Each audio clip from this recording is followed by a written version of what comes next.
Hey Brickmaniacs, welcome back to another special edition of the Designer's Studio, literally in the design studio. Dan joining me here because we're taking a look at another update in our Ukrainian benefit lineup. So this is the HIP multi-mission helicopter. Kind of goes in with this 1-2 punch here that we've got rolling out. It's been a little while in development. If you were out at Brick Fair, Virginia, you would have seen both of these prototypes on display. So now they've officially kind of hit that production schedule, and this is going to be tomorrow's pre-order available. We'll have a nice little crew to go with it, and then including an optional add-on for some Special Forces operators as well. So make sure to check those out because it's going to be a sweet release.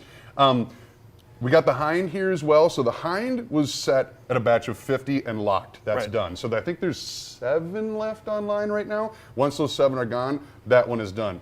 The HIP has the opportunity to potentially see more restocks in the future. However, unless we gauge that there's some serious demand for it, this one's also going to stay at what it has been slated at in for production. So if you want to get in on these, if you want to get in on the exclusive Special Forces operators, you're going to want to make sure you jump on that. Nice little bit too, because actually if you pre-order the Special Forces operators with the HIP, they'll be a little bit cheaper as well, which is a nice little boost there. But let's talk about the build itself and everything that kind of, so did you build both of these pretty simultaneously? Which one came first? Well, obviously, the first I know this one went in production first. Yeah, years ago. I wasn't actually planning on doing the Hind as a another kit, but there were so many people asking for it when I started working on the HIP, and people were seeing the picture, the Hind in the background, like, oh, you need to make that too. So I kind of like hurried that one up into production since it was easier to get going on. Did the Hind. It's a remake of the Hind that I did years ago, but it's in the Ukrainian colors with the proper armament that would be now.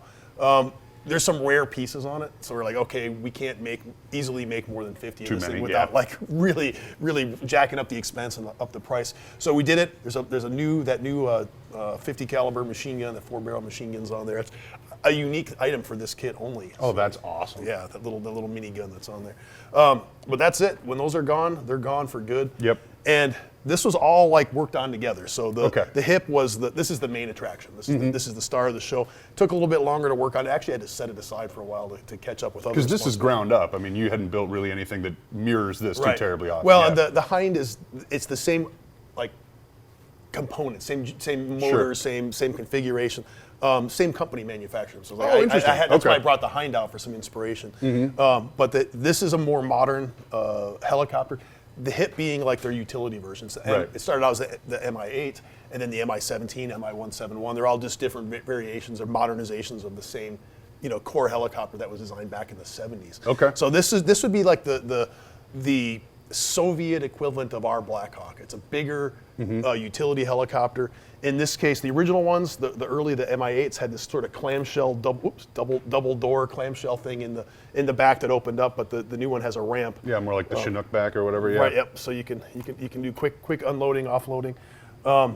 Special Forces guys spilling out. right. So, or they can fast rope down. Has 2 doors, 2 sliding doors. They do actually slide. Right now, I just have the gun sticking out. So I have a door gunners. This kit will come with a crew of 4. Base crew of 4, correct. So 2 pilots and 2 gunners, essentially. I mean that's the standard configuration. But we will give the option to get up to 8 Special Forces guys. So SOF operators. It'll be So that's the biggest, I think, add-on we've ever done. Definitely hands down. So that'll be the option. I mean, this is such a monster build. It does fit all these guys inside. You have them sitting on the floor doing whatever. The cockpit will be completely newly detailed, so we'll have some new printed elements in there that we've never done before since this is a new helicopter. It doesn't have a whole lot of printing otherwise. Sure, but I mean the camo is in the brick build. Right, the camo's in the brick. We could have done the windows.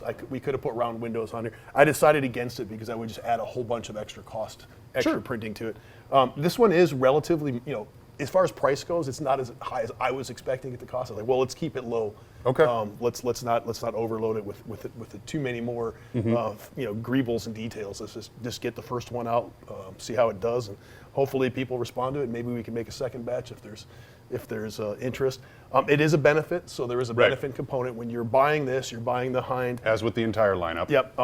That really does directly benefits the defenders of Ukraine. I mean, literally, we get the money to them before these are even necessarily all the way through production. Like as soon as it hits, we're moving. That's right. So if you were ordering this week, it would actually be, the money would be making a difference next week. Right, to exactly. the people that need it. Which is awesome. And just to go back to the model real quick too, so we see a lot of mocks, custom builds or whatever, Brickmania not excluded, and it's always tough to get that structural integrity and have a whole bunch of space on the inside of the helicopter. And I think this model is just an excellent example of having all the space you would need to load up those special forces operators or whatever cargo you're going to put in there, and it's still very smooshable. I mean, it doesn't have that like, ooh, don't grab the fuselage, otherwise it might collapse on you feeling, which is awesome. It's pretty darn solid. Yeah, which is great. The weakest part is the right, because you got to hold a lot of weight on that one spot there. So, but this is a great model. I'm happy. I've had fun playing with it. You know, of course, I know it well inside and out at this point. Yeah, it's been around for a minute, and a nice little addition to the benefit lineup there as well. So, and then I believe we will also, coming in the next couple of weeks, we'll have some restocks of some popular figures as well. And then, like we've been saying with this whole thing, I mean, we're just kind of taking this as it comes, so we don't necessarily know what the future holds. We're listening, so make sure to provide that kind of feedback on what you're interested in seeing, and then we'll just kind of see how the lineup continues to develop from there. Sure. All right, fantastic. Well, thank you for tuning in for another special edition of the Designer Studio, and we'll see you on Friday.